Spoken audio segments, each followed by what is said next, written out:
versículo 24.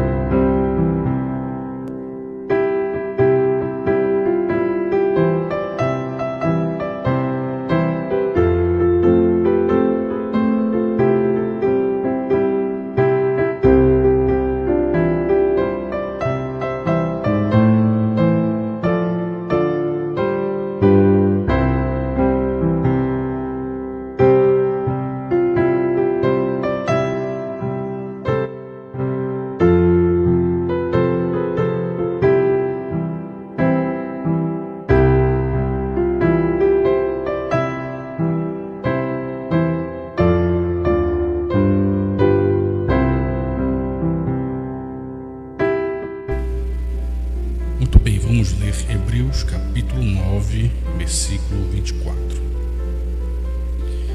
Porque Cristo não entrou num santuário feito por mãos, figura do verdadeiro, porém no mesmo céu, para agora comparecer por nós perante a face de Deus.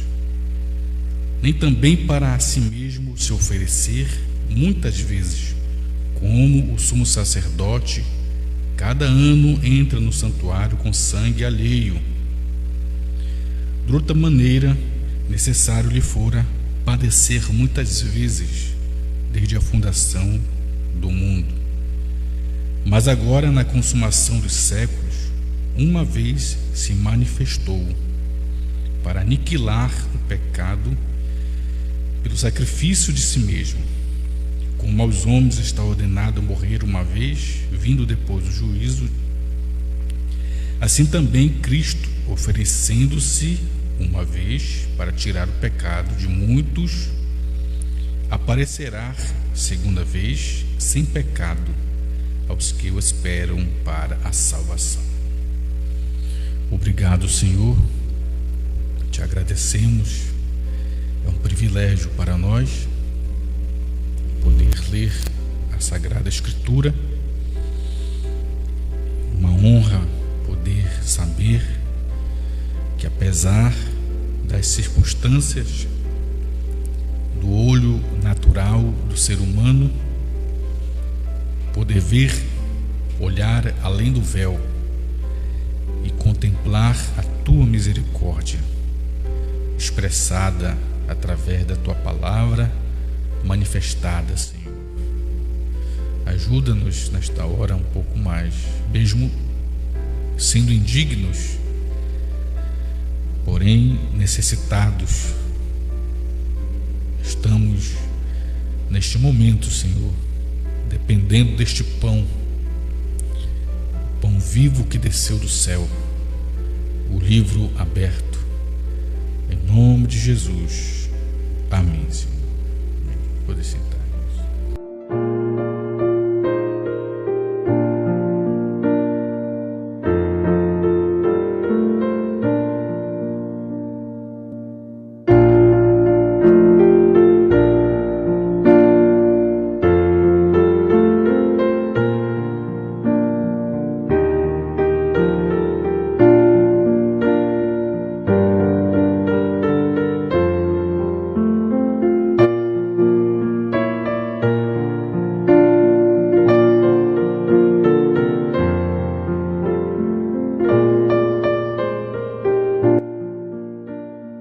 Vamos tentar falar um pouco sobre Cristo apareceu a segunda vez sem pecado.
Muito bem, meus irmãos, eu queria tomar o capítulo 9 de Hebreus e ler alguns versículos, porque nós encontramos que Jesus padeceu, morreu, e Hebreus demonstra claramente para nós esse ministério sacerdotal do Senhor Jesus Cristo. Então, a promessa bíblica, precisamos tomar o contexto de Hebreus capítulo 9, certo? Quero apenas me ater no capítulo 9, embora o capítulo 8, fala também do mediador, do intercessor, do ministério excelente da majestade do sacerdote. Mas no capítulo 9 a gente vai ver algo bom, porque Paulo, que é o escritor aos Hebreus, ele então faz uma alegoria, faz uma parábola do antigo santuário, no antigo pacto, com o segundo santuário, no novo pacto. E aí ele vai demonstrar para nós essas figuras. E aí vamos tomar então, a partir do verso 9 de Hebreus, me perdoe, do verso 1 do capítulo 9 de Hebreus, e vamos então lendo todo o capítulo e ver, na luz da mensagem do profeta, porque a mensagem do irmão Brana tem que ter base bíblica. Nenhum profeta vem distorcendo a palavra. Um profeta que é verdadeiro, ele vem de acordo com a palavra. É isso que o vindica a Escritura. Um profeta, ele é um sinal escriturístico, ao ponto de você olhar na Escritura e identificar aquele profeta, o seu ministério. Então, a promessa bíblica, verdadeiramente, apesar das pessoas não acreditar que hoje tem profeta, a própria palavra prometeu isto. Como não vivemos na antiga aliança, nós não vivemos sob a lei, porque a lei, os 10 mandamentos, está provando que nenhum ser humano consegue cumprir toda a lei. E é dito na Bíblia que se você transgride uma lei ou um dos mandamentos, você transgrediu toda a lei. Isso prova que a lei apenas condena. O ser humano não consegue cumprir toda a lei. Então veja, o único que cumpriu toda a lei foi o Senhor Jesus, provando para nós que ele de fato é o único.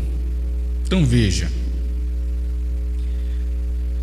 a palavra de Deus na nova aliança, você vai tomar Efésios capítulo 4, verso 11. Eu queria deixar isto antes de entrar mais fundo, neste tema, porque veja, as pessoas precisam tomar como base a própria palavra, que a igreja não poderia chegar à perfeição. Ela precisa chegar à perfeição. Como chegar à perfeição se as pessoas negam um ministério mais importante? Eu diria, não desprezando os demais ministérios, que todos os ministérios são importantes, mas há um ministério do qual dependem todos os outros. Por exemplo, você vai ler Efésios 4:11, diz assim: e ele mesmo, no caso Deus, deu uns para apóstolos. Você crê em apóstolo? Sim. Outros para profetas, e outros para pastores, e outros para evangelistas, e outros para pastores e doutores ou mestres. Para quê? Querendo o aperfeiçoamento dos santos, para a obra do ministério, para a edificação do corpo de Cristo, até que cheguemos à unidade da fé e ao conhecimento do Filho de Deus, a varão perfeito, à medida da estatura completa de Cristo. Então veja, para a igreja chegar na estatura de um varão perfeito, para a igreja chegar na completa estatura de Cristo, que é exatamente ali, a pirâmide, certo? Você toma ali a pirâmide, ali está a estatura do varão perfeito.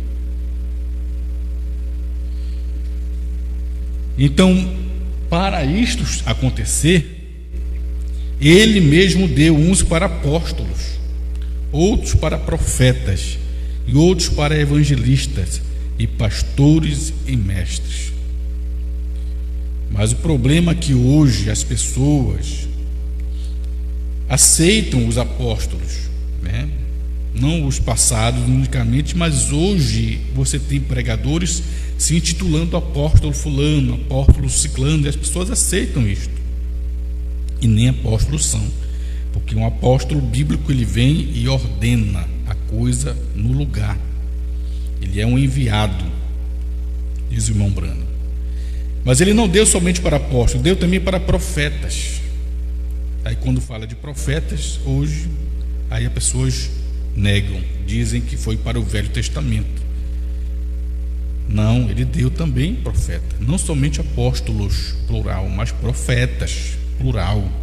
Por que profetas, plural? Porque neste corpo das eras teve 2 profetas. O primeiro apóstolo, profeta Paulo, o último profeta apóstolo, para mim, ele foi também um apóstolo, irmão Brana, porque assim como Paulo, ele colocou as coisas no lugar. Brana, 2 profetas, doutores, evangelistas. As pessoas aceitam evangelistas, consagram inclusive. Outros para pastores, as pessoas aceitam os pastores. E mestres, elas aceitam os mestres. Então elas aceitam apóstolos, evangelistas, pastores, mestres, mas negam o ministério profético, que é o ministério dos quais o apóstolo, o evangelista, o pastor e o mestre dependem, porque é ao profeta que a palavra de Deus vem. A palavra de Deus não vem a apóstolo, evangelista, mestre e pastor, ela vem a profeta. Então, se você nega o ministério profético no Novo Testamento, no Novo Pacto, você está negando, me perdoe dizer isto, com todo respeito, está negando a palavra.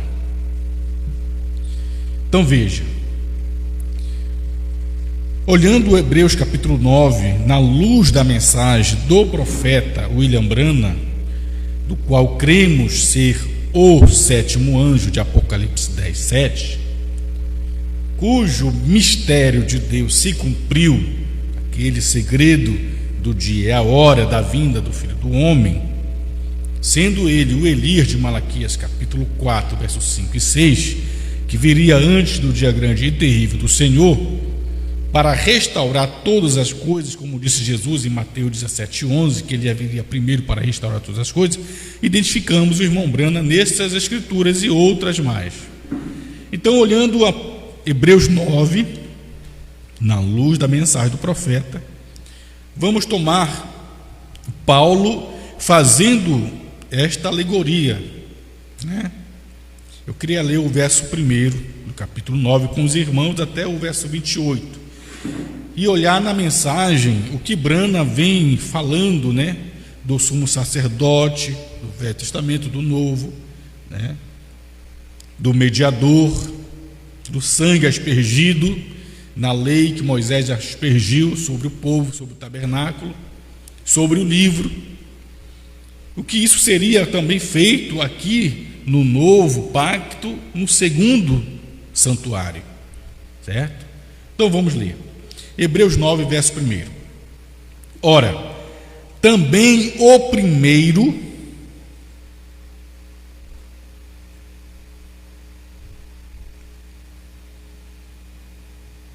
tinha ordenanças de culto divino e um santuário terrestre.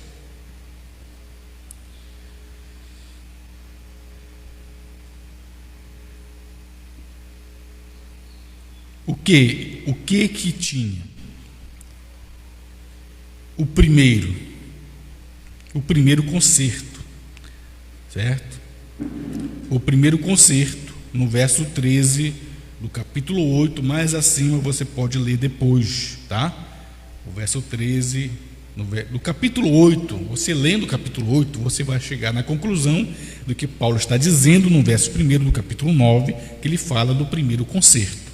Então, ora, também o primeiro o quê? Concerto, tinha ordenanças de culto divino em um santuário terrestre. O santuário terrestre era o tabernáculo, ok? Tinha ordenança de culto. O verso 2 diz: porque um tabernáculo estava preparado, o primeiro, em que havia o candeeiro. O que é o candeeiro? Eram aquelas 7 lâmpadas, né, que eram acesas ali.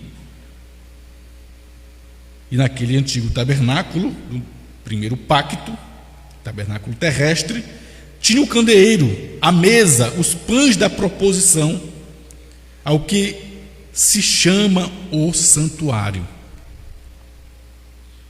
Verso 3. Mas depois do segundo véu, estava o tabernáculo, que se chama o Santo dos Santos, que tinha um incensário de ouro e a arca do concerto coberta de ouro toda em redor, em que estava um vaso de ouro que continha um maná. O maná estava no terceiro compartimento, que é o Santo dos Santos. A vara de Arão, que tinha florescido, e as tábuas do concerto. Os 10 mandamentos estavam ali dentro. E sobre a arca os querubins da glória, que faziam sombra no propiciatório, das quais não falaremos agora particularmente. Ora, estando essas coisas assim, preparadas a todo o tempo, entravam os sacerdotes no primeiro tabernáculo, cumprindo os serviços. Você tinha o tabernáculo terrestre, você entrava, tinha o átrio exterior, onde ficava o povo da parte de fora, e aí você entrava no tabernáculo, né, o segundo compartimento, onde tinha o candeeiro, as 7 lâmpadas, os pães da proposição, certo? E os sacerdotes entravam ali, neste segundo compartimento, onde estava o candeeiro, 7 lâmpadas, a mesa, o pão da proposição, fazia ali, certo, o seu ritual. Mas no terceiro compartimento, atrás do véu, que era uma pele de texugo, somente o sumo sacerdote entrava, certo? Então, prosseguindo a leitura, mas no segundo compartimento, que é depois do véu, só o sumo sacerdote uma vez no ano, não sem sangue. Ele precisava ter sangue na mão para entrar ali, atrás do véu, terceiro compartimento. que oferecia por si mesmo e pelas culpas do povo, dando nisso a entender o Espírito Santo que ainda o caminho do santuário não estava descoberto, enquanto se conservava em pé o primeiro tabernáculo, que é uma alegoria, uma parábola para o tempo presente no tempo de Paulo já, né? Em que se oferecem dons de sacrifícios que, quanto à consciência, não podem aperfeiçoar aquele que faz o serviço. Então, aquele primeiro tabernáculo da primeira aliança, todo esse ritual debaixo da lei, não podia aperfeiçoar nem o sacerdote que fazia os serviços ali no segundo compartimento, que tinha o candeeiro, 7 lâmpadas, a mesa, o plano da proposição, e nem o sumo sacerdote que entrava depois no terceiro compartimento sozinho, com sangue nas mãos, para oferecer a Deus sacrifício por ele e pelo povo. E no terceiro compartimento ali estava a arca, e dentro da arca estava a tábua da lei com os 10 mandamentos. Tudo isso é uma figura, é uma alegoria, viu, irmão? É um tipo. Estava ali com 2 querubins sobre a arca, protegendo a arca. Então veja, mas não aperfeiçoava. Aí Paulo prossegue e diz, no verso 11, vamos ler o verso 11 do capítulo 9: mas vindo Cristo, o sumo sacerdote, Cristo, o sumo sacerdote, ele não é sacerdote, é sumo, porque o sumo sacerdote lá na lei, ele entrava ali, os demais não podiam. Vindo Cristo, o sumo sacerdote, dos bens futuros, por um maior e mais perfeito tabernáculo, não feito por mãos, isto é, não desta criação, não é terreno, certo?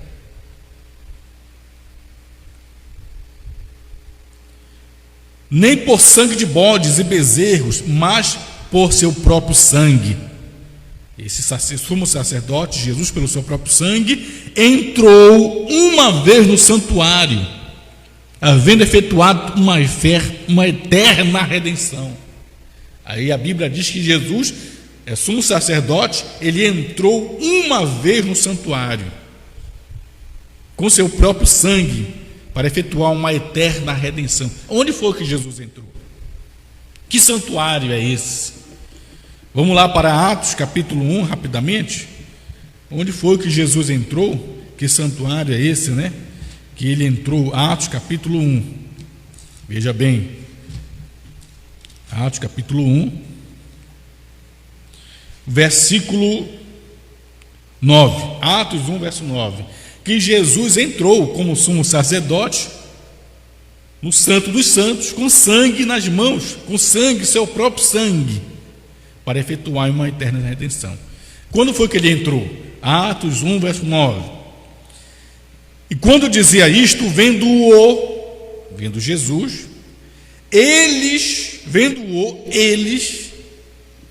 e quando dizia isto, vendo-o eles, foi elevado às alturas, e uma nuvem o recebeu, ocultando-o a seus olhos. Então Jesus subiu para entrar no Santo dos Santos, esse santuário com sangue, não animal, mas com seu próprio sangue, para efetuar uma eterna redenção. Foi aí que ele entrou no santuário, certo? E estando os seus olhos fitos no céu, olha aí, enquanto ele subia, eis que junto deles se puseram 2 varões vestidos de branco, os quais disseram: varões galileus, por que estáis olhando para o céu? Esse Jesus, que dentre vós foi recebido em cima no céu, há de vir, assim como para o céu ouvirtes ir. Então a Bíblia diz que Jesus subiu para entrar no santuário, no Santo dos Santos, com seu próprio sangue, para efetuar uma eterna redenção. E quando ele subiu, segundo a Bíblia, ele subiu envolto em uma nuvem, ocultando-o dos olhos dos discípulos, dos apóstolos. E a Bíblia diz que quando ele saísse do santuário,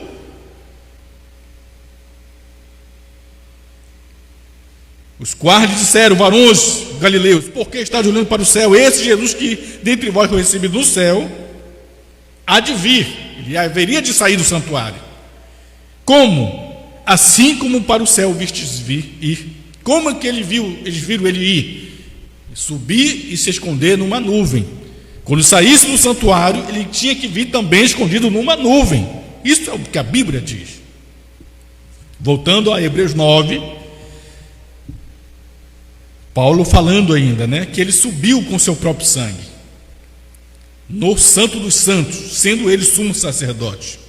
E o que o sumo sacerdote fazia na antiga aliança? Ele intercedia pelo povo, com seu sangue animal por si e pelo povo. E é isso que Jesus fez quando subiu e se escondeu numa nuvem. Ele subiu no Santo dos Santos para, com seu próprio sangue, interceder como sendo sumo sacerdote pelo povo durante 7 eras. Prosseguindo, o verso 13, Hebreus 9: porque se o sangue de touros e bodes e a cinza de uma novilha, espargida sobre os imundos, os santificam, quanto mais purificação, quanto à purificação da carne, verso 14, quanto mais o sangue de Cristo, que pelo Espírito Eterno se ofereceu a si mesmo, imaculado a Deus, purificará a vossa consciência das obras mortas, para servirdes ao Deus vivo. Então, se na velha aliança o sangue animal, oferecido ali, espargido sobre os imundos de bodes e de touros, santificava segundo a purificação da carne, quanto mais o sangue de Cristo purificará o que? A nossa carne? Não, unicamente.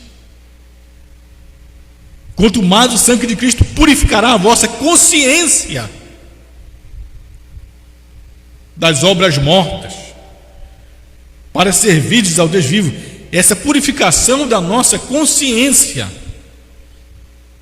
Por isso não devemos ter consciência pesada, por causa da purificação das nossas consciências mortas, para servir ao Deus vivo. Aí o verso 15, Paulo vai falar que ele é mediador.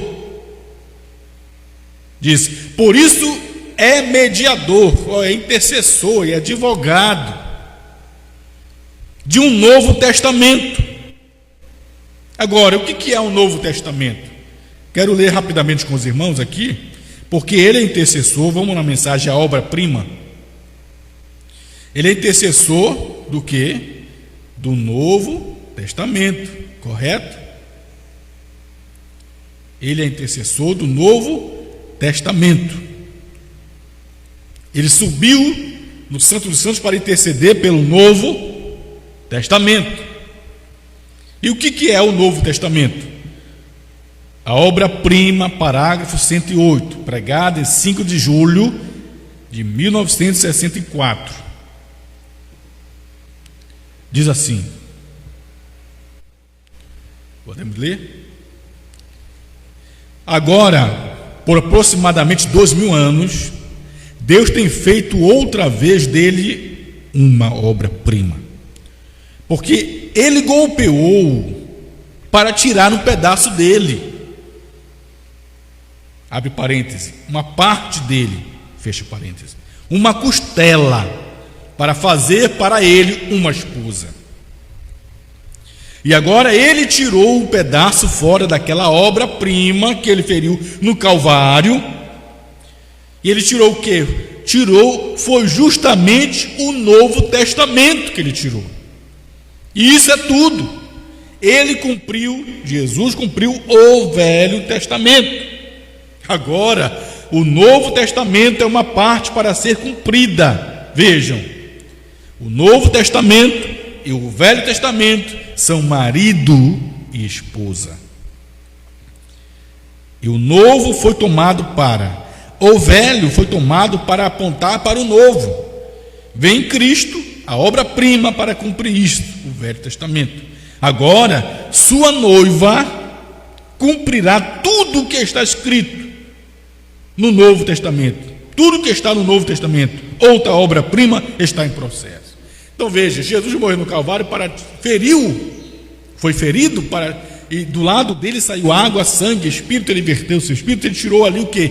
Uma parte dele para ser uma esposa para ele. Tirou o quê? Tirou o Novo Testamento, diz o irmão Brana. Sua esposa, o Novo Testamento. Sua esposa é o Novo Testamento, porque o velho é esposo, o novo é esposa. Por isso Paulo, voltando aqui, Hebreus capítulo 9, verso 15, por isso é mediador de um Novo Testamento. Ele é mediador do que? Da sua esposa, dos seus filhos, dos eleitos predestinados, pelos quais ele morreu. Glória a Deus. Agora o versículo 19, o verso 19 diz que Moisés, na antiga aliança, porque havendo Moisés anunciado todo o povo, todos os mandamentos, segundo a lei, tomou o sangue dos bezerros e dos bodes, com água, lã, púrpura e sopo, e aspergiu tanto o mesmo livro como todo o povo, dizendo: este é o meu sangue do Testamento. Moisés disse isso, do Testamento, que Deus vos tem mandado. E semelhantemente aspergiu com sangue o tabernáculo e todos os vasos do ministério. Então Moisés, na antiga aliança, como um tipo, pegou o sangue dos animais, de bodes, isso, e ele aspergiu sobre o povo, aspergiu o livro com sangue e também aspergiu o tabernáculo. E quando ele fez isso, ele disse: este é o sangue do testamento que Deus tem mandado, sangue animal, certo? Mas veja, aquilo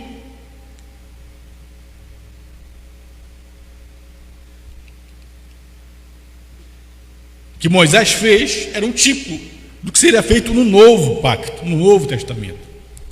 Então Jesus subiu para aspergir o povo, e aspergiu o povo com seu sangue, aspergiu 7 eras, e aspergiu sangue sobre o povo, através de 7 mensageiros, 7 anjos.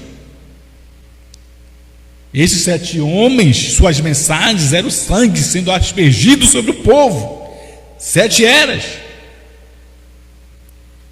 E aspergiu o livro dos 7 selos que estava ali, selado. Ele aspergiu o santuário, e o seu sangue, que lhe entrou com sangue próprio, é o sangue do Novo Testamento. Mateus capítulo 26, vamos lá para Mateus 26, verso 26. Mateus 26, 26. Enquanto comiam, Jesus tomou o pão e, abençoando, o partiu, deu aos discípulos e disse: tomai e comei, isto é o meu corpo. Verso 27. E tomando o cálice, dando graças, deu-lhe, dizendo: bebei dele todos. Jesus pegou aquele vinho ali como um tipo do seu sangue e disse, verso 28, porque isto é o meu sangue, o sangue do Novo Testamento, que é derramado por muitos para a remissão dos pecados. Veja o que Jesus fez antes de subir, mostrando uma figura, aquele vinho que representa seu sangue. Mas quando ele morre e sobe, Ele vai aspergir o povo nas 7 eras com seu sangue, como Moisés fez. Vai aspergir o livro dos selos, como Moisés fez com os mandamentos. Vai aspergir o santuário. Verso 24, vamos ler o 24. Hebreus 9. Hebreus 9, 24, prosseguindo a leitura. Os irmãos estão entendendo aí pela internet? Depois vamos entrar o que Brana diz sobre isso. 24. Porque Cristo não entrou no santuário feito por mãos. O verso 12, nós já lemos, diz que ele entrou não com sangue de bodes e bezerros, mas com seu próprio sangue. Ele entrou uma vez no santuário para efetuar uma eterna redenção. O verso 24 ele diz: porque Cristo não entrou no santuário feito por mãos, ou seja, não é dessa criação, não é feito por organização, não é feito por denominação, não é feito por grupo de homens, não, por cercas denominacionais. O santuário que ele entrou não é feito por mãos, figura do verdadeiro, porém no mesmo céu. Foi este santuário que ele entrou. E ele subiu numa nuvem e entrou no céu, no santuário. E quando ele saísse do santuário, do trono, para deixar de ser mediador, ele tinha que vir numa nuvem. A Bíblia afirma isso. Agora, para agora comparecer por nós perante a face de Deus. Claro, ele foi para se oferecer como sacrifício, como cordeiro. Ele mesmo é o sacerdote. Ele, veja, irmão, Jesus mesmo é o sumo sacerdote.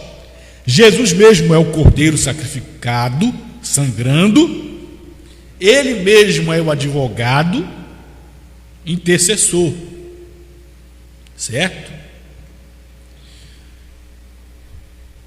Porque Cristo não entrou no santuário feito por mãos, figura do verdadeiro, porém no mesmo céu, para agora comparecer por nós perante a face de Deus.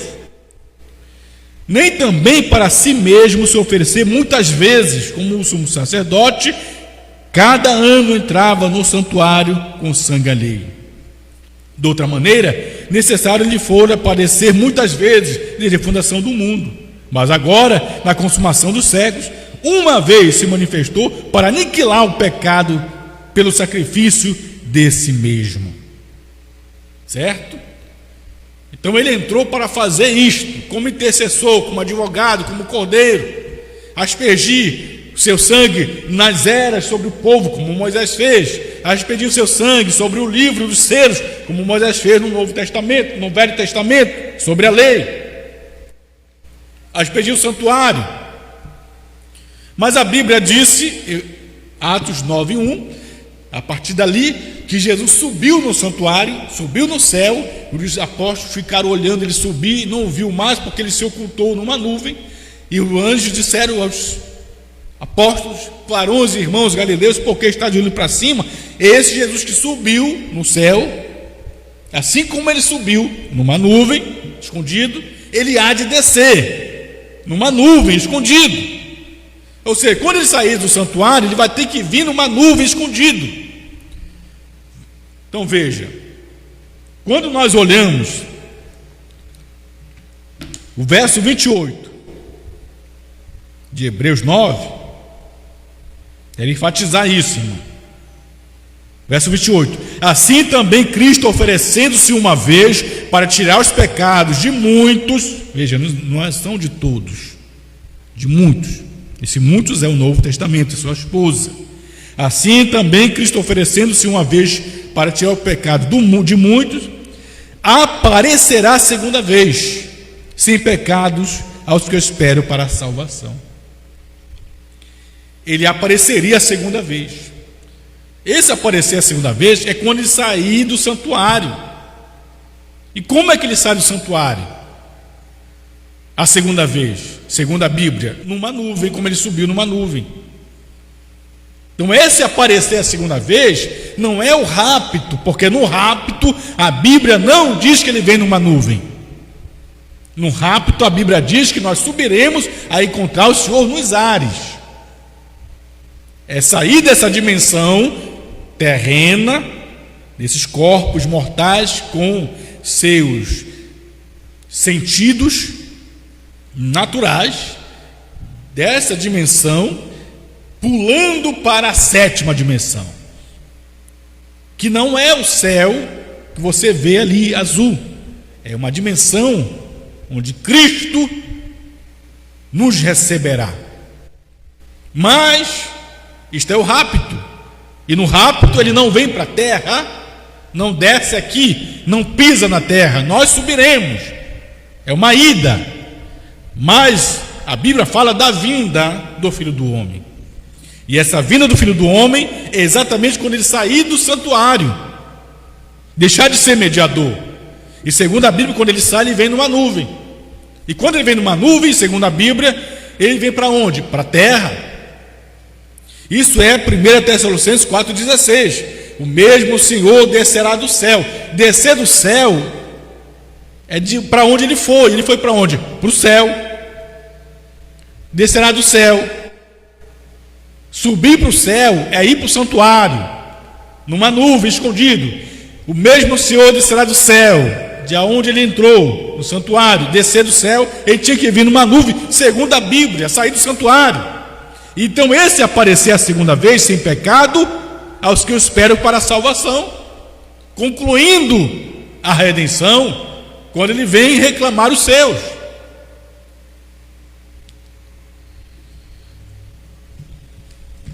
Mensagem à brecha traseira da Igreja dos Sete Selos. Quero ler o parágrafo 212 em diante.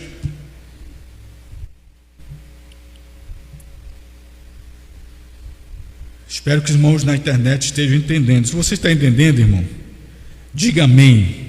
Dê um amém aí, comente com um amém, meus irmãos.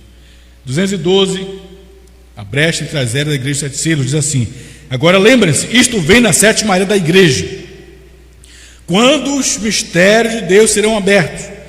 Agora observe com bastante atenção. Isto é algo que você precisa entender. Agora, ele esteve fazendo sua obra mediadora, intercedendo pelo crente por 2000 anos. Ele esteve lá atrás, um cordeiro.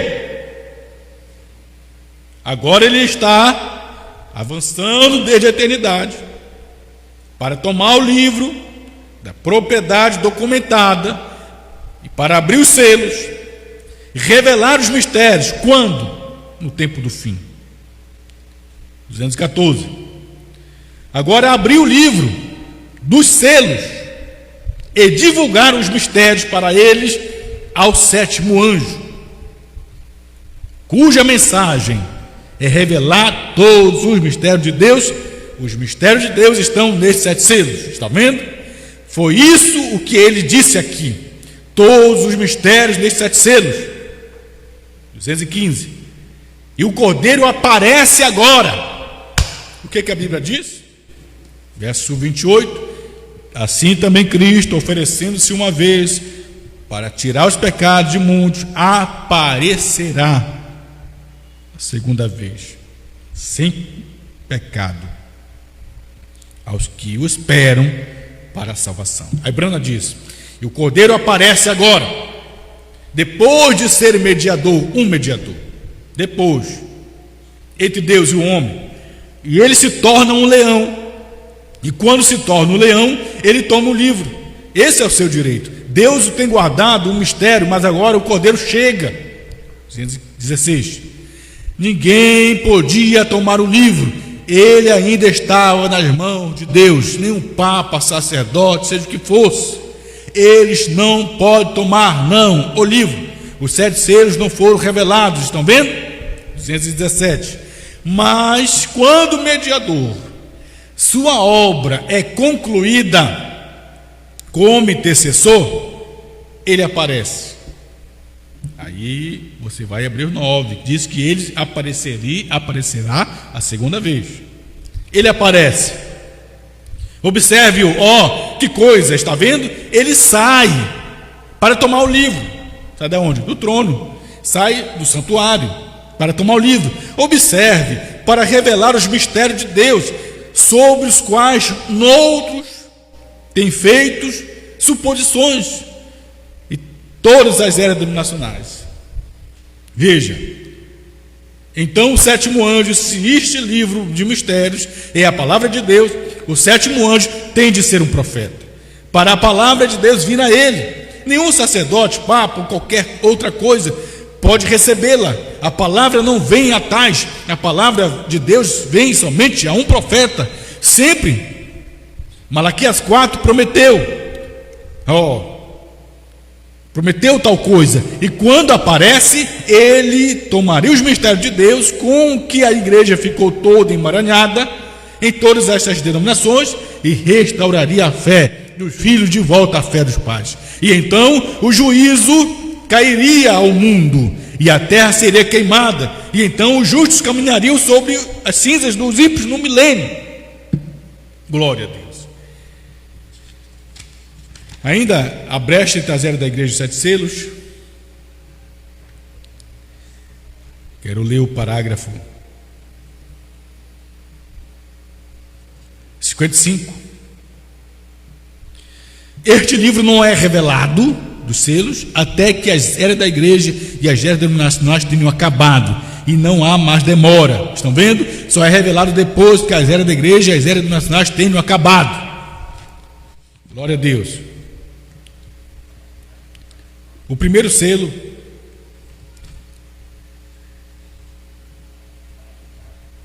(56).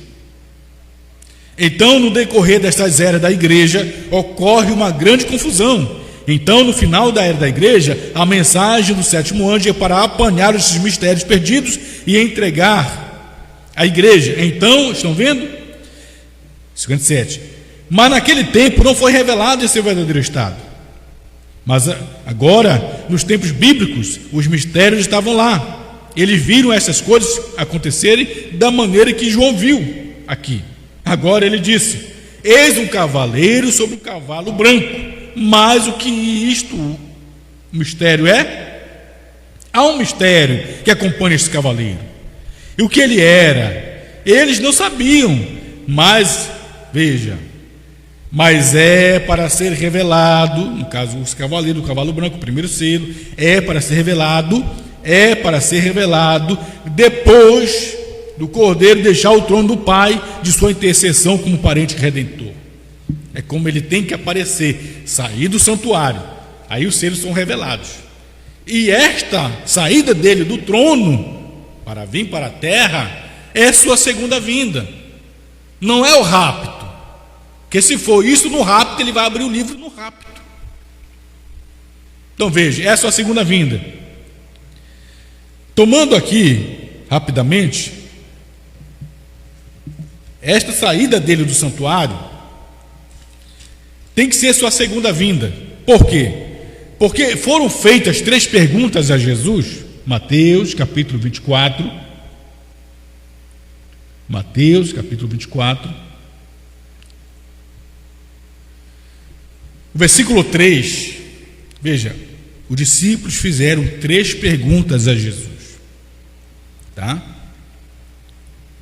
E as perguntas foram, verso 3, Mateus 24. E estando assentado no Monte das Oliveiras, chegaram-se a ele os seus discípulos, em particular dizendo: dize-nos, quando serão essas coisas?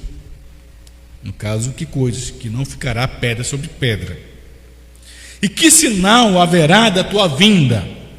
Então, a vinda teria um sinal, que é a segunda, né? E do fim do mundo. Qual o sinal do fim do mundo? 3 perguntas.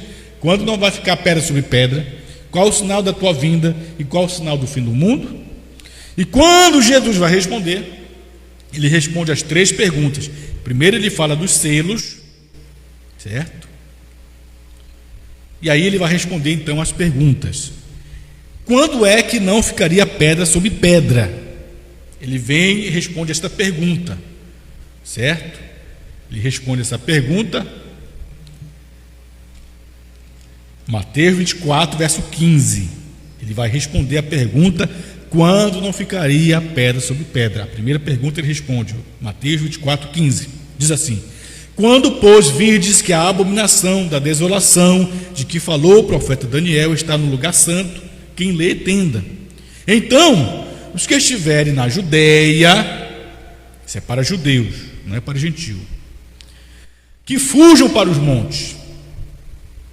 E quem estiver no telhado, sobre o telhado, não desça a tirar alguma coisa de sua casa. E quem estiver no campo, não volte para buscar as suas vestes. Mas ai das grávidas e das que amamentarem naquele dia.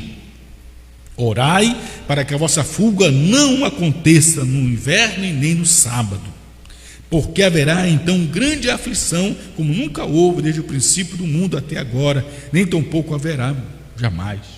Isto é a resposta da primeira pergunta: quando não ficará pedra sobre pedra?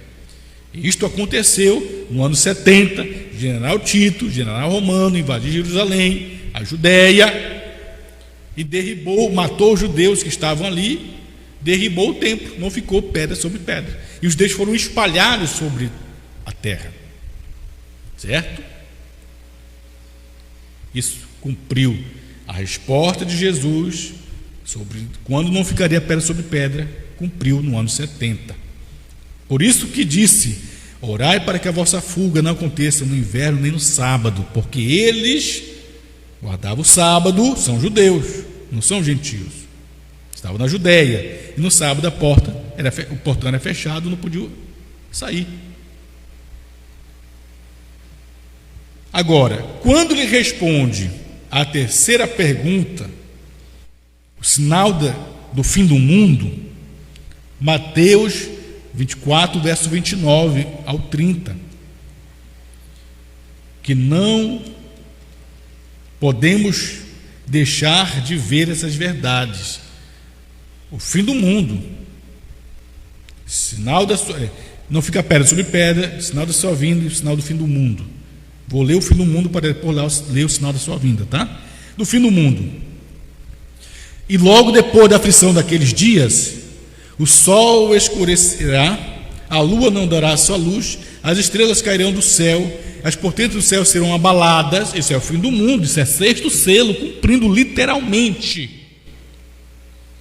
Então aparecerá no céu o sinal do Filho do Homem, e todas as tribos da terra se lamentarão e verão o Filho do Homem vindo sobre as nuvens do céu com poder e grande glória. Isso é sexto selo, cumprindo. Esse é o fim do mundo, com bombas atômicas, vulcões, terceira guerra mundial, para você ver o Armagedon. E aí, antes do milênio, isso acontece, o fim do mundo, a terra é queimada, para que ele venha, ele descer do céu na terceira vinda para reinar 1000 anos sobre a terra. Isto aqui é o sinal do fim do mundo, certo? E o sinal da sua vinda, que é a segunda, que é quando ele sai do santuário para vir para a terra, no sétimo selo, na sua vinda. Ele responde isso, Mateus 24, verso 32. Eu vou ler o 31 para completar a resposta do fim do mundo, que eu esqueci o 31. E ele enviará os seus anjos, plural, com rigor de trombeta, uma, apesar de ser anjos, plural, tocam uma trombeta, os quais juntarão seus escolhidos entre os 4 ventos de uma extremidade e outra dos céus. Isso aqui é Apocalipse 11, seus anjos, Moisés e Elias, para tocar a trombeta, a 7ª trombeta, certo? Isso faz parte do sexto selo, fim do mundo, Apocalipse 11. Agora, o sinal da sua vinda. Qual é o sinal da sua vinda? Mateus 24, 32, diz assim, ó: aprendei, pois, esta parábola da figueira, quando já os seus ramos se tornam tenros e brotam folhas, sabeis que está próximo o verão. 31. Igualmente, quando virdes, quando vocês verem a figueira brotar, esse é o sinal da sua vinda. quando vide todas essas coisas, sabei que ele está próximo às portas. O sinal da sua vinda, que é segunda, quando ele vem do santuário para a terra, no 7º selo, o mesmo Senhor descer do céu, olhai para a figueira, quando ela se brotar, seus ramos, igualmente quando vide todas essas coisas, vocês verem isso, a figueira brotar, todas essas coisas, saber que ele está perto, está próximo, ele está às portas. Que o sinal da sua vinda é a figueira brotar. E o que é a figueira? Senão Israel voltando para a sua terra, sendo reconhecida como nação. Em verdade vos digo que não passará esta geração sem que todas essas coisas aconteçam. Os céus e a terra passarão, mas minha palavra não passará. Então o sinal da sua vinda, quando ele vai sair do santuário, de onde ele entrou no céu, e descer do céu, o sinal desta vinda, que é a segunda, que não tem duas segundas vindas, tem apenas uma, ele vem depois desse sinal, que é a figueira brotar. Vamos ler aqui na mensagem do profeta? Glória a Deus. Suas infalíveis palavras de promessa, pregada em 20 de janeiro de 64, suas infalíveis palavras de promessa, 20 de janeiro de 64, ele diz no parágrafo 34, certo? Diz assim: Israel está em sua terra natal. Claro, essa mensagem foi pregada em 64. Israel voltou para sua terra em 48, se tornou nação novamente. Israel está em sua terra natal, ela é sua própria nação, ele tem seu próprio dinheiro, sua própria bandeira, um membro das Nações Unidas, e ele é simplesmente uma nação, a primeira vez por volta de 2.500 anos, desde que ele foi nação. Aí o Bruna vem enfatizar e diz: e Jesus prometeu aquilo, o que? A geração. E na Bíblia uma geração é dividida em 40 anos. Aí pegue isso, eu queria enfatizar isso aqui, ó.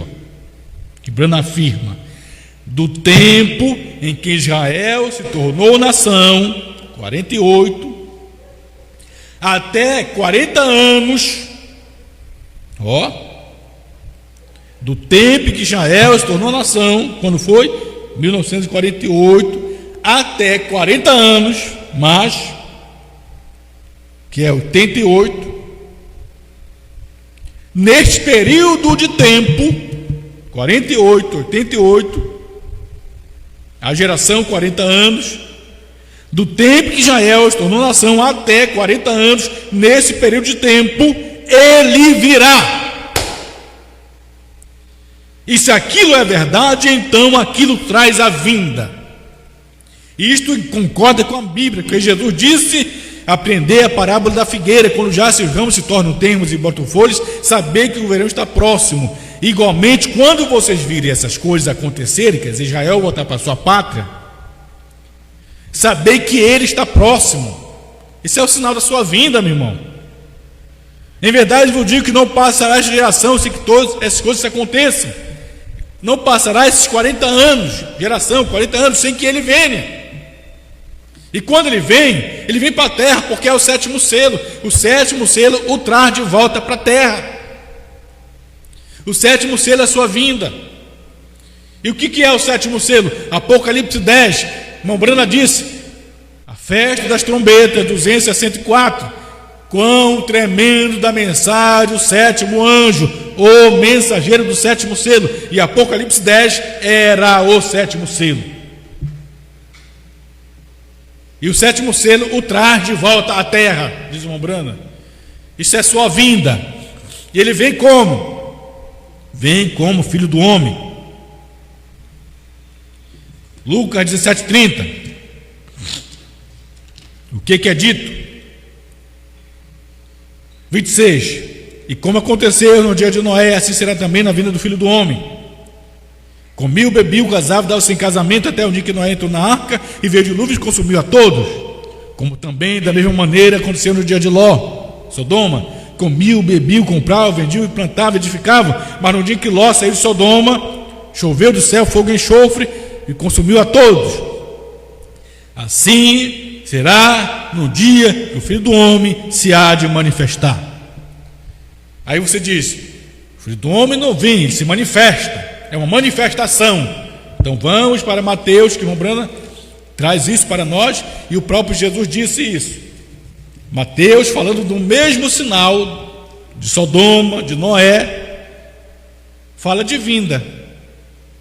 Lucas usou manifestação do Filho do Homem, mas Mateus falou vinda do Filho do Homem, e é o mesmo sinal. Mateus 24, 36. Porém, daquele dia e hora ninguém sabe. Esse dia e hora é a sua vinda, e é o 7º selo. Não é rápido, viu, irmão? Nem os anjos do céu, nem o Filho, unicamente meu Pai, porque rápido não é vinda, rápido é ida. Aí ele vem e diz: e como aconteceu, como nos dias de Noé, o que Lucas falou em Lucas 17, 30, 26 a 30, Mateus fala: como no dia de Noé, assim será na vinda do Filho do Homem. Lucas usou manifestação do Filho do Homem, mas aqui fala de vinda do Filho do Homem. Porque assim como nos dias anteriores ao dilúvio, comiu, bebiu, casava, dava-se em casamento até o dia em que Noé entrou na arca, e não perceberam até que veio o dilúvio e os levou a todos. Assim será também na vinda do Filho do Homem. Aquele dia e a hora é a vinda do Filho do Homem.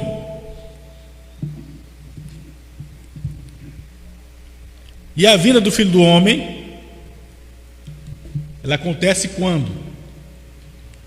Ou já aconteceu? A vinda do Filho do Homem acontece quando? A mensagem: hoje tem se cumprido esta escritura, pregada pelo irmão Brana. Ele pregou 2 mensagens nesse título, mas essa aqui foi pregada 19 de fevereiro de 1965. 19 de fevereiro de 65, parágrafo 107 e 108. Quando é que ele vem como Filho do Homem? Porque é sua vinda. É quando ele sai do propiciatório, sai do santuário, do 7º selo. O 7º selo o traz de volta para a terra. Vamos ler? 107. Agora, por 2000 anos, o temos conhecido como Filho de Deus, o Espírito Santo. O que é isto?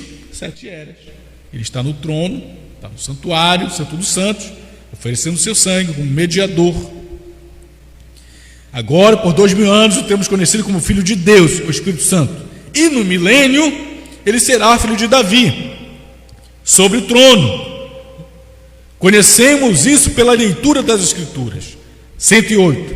Agora, Jesus disse que ao finalizar-se e acabar, terminar, ao finalizar, ao acabar, Jesus disse que ao finalizar-se, terminar, acabar, esta era da igreja na qual estamos vivendo, então o Filho do Homem se manifestaria de novo na mesma maneira como foi no dia de Sodoma. Então o Filho do Homem só vem quando a era termina. E quando a era termina, ele sai do trono, ele pega o livro, ele abre o livro e dá ao 7º anjo, deixa de ser intercessor, mediador, advogado, sai do santuário, ele vem para a terra no 7º selo, abre o livro, e não mais 7 eras da igreja, agora a pedra de coroa, é Jesus vindo como um leão para cumprir Filho do Homem.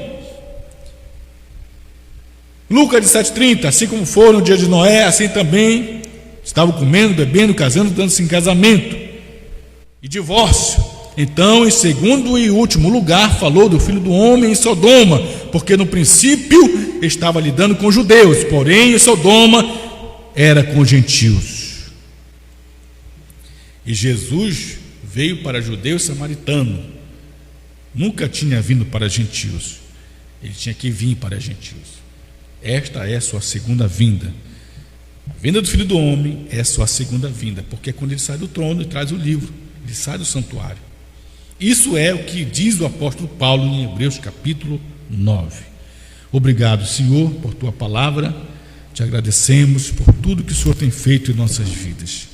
Ajuda, Pai, o teu povo, teus filhos, cada um daqueles que tem crido na tua palavra. No nome do Senhor Jesus, nós te pedimos e te agradecemos. Amém, Senhor.